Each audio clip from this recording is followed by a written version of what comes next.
আসসালামু আলাইকুম সবাইকে ট্রান্সপোর্ট সাপোর্টের নতুন একটা ভিডিওতে আজকে আমরা যে সমস্যাটা নিয়ে কথা বলবো সেটা হচ্ছে দেখা যায় আমরা যারা ট্রাই সেমিস্টারে আছি ফল 2025-এ ট্রান্সপোর্ট কার্ডের জন্য আমাদের স্টুডেন্ট পোর্টালে গিয়ে অনলাইনে অ্যাপ্লাই করার সময় দেখা যায় যে আমাদের যে বাই সেমিস্টারের জন্য যে অ্যামাউন্টটা আছে সেটাই হচ্ছে শো করে। তো সেক্ষেত্রে কি করণীয় সেটাই হচ্ছে আজকের এই ভিডিওতে আমরা দেখাবো। প্রথমেই আমরা ক্রমে গিয়ে সেখান থেকে আমাদের স্টুডেন্ট পোর্টালটি লগ ইন করে সেখান থেকে আমাদের যে ট্রান্সপোর্ট কার্ড অ্যাপ্লাইয়ের অপশন আছে সেখানে চলে যাব এবং অ্যাপ্লাইয়ের অপশনে চলে যাওয়ার পরেই আমরা এখান থেকে ট্রান্সপোর্ট কার্ড অ্যাপ্লাইয়ের অপশনে গিয়ে আমাদের সেমিস্টারটা এবং আমরা যেই রুটে যেতে চাই সেটা সিলেক্ট করে নিব। আমি আমার এখান থেকে আমার যেই রুটটা সেটা হচ্ছে সিলেক্ট করে নিলাম।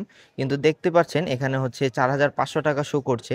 তো এটা নিয়ে ঘাবড়ানোর কিছু নেই। কারণ এপ্লাই করার সাথে, সাথে সেখানে আমার যে নির্দিষ্ট অ্যামাউন্টটা সেটাই দেখাবে। দেখতে পাচ্ছেন আমি এখানে এপ্লাই ক্লিক করার পরে এখানে হচ্ছে আমার এপ্লাই অপশনে আমার যে টাকার অ্যামাউন্টটা সেটা হচ্ছে এড হয়ে গেছে।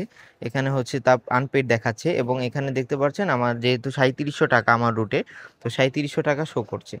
তো ৩৭০০ টাকা শো করার পরে এখানে কিন্তু এটা এখনো পর্যন্ত অ্যাপ্লাই কমপ্লিট হয়নি। আমরা যতক্ষণ পর্যন্ত আমাদের টাকাটা পেমেন্ট না করব ততক্ষণ পর্যন্ত হচ্ছে ট্রান্সপোর্ট অফিস থেকে এটাকে হচ্ছে গ্রাহ্য করা হবে না।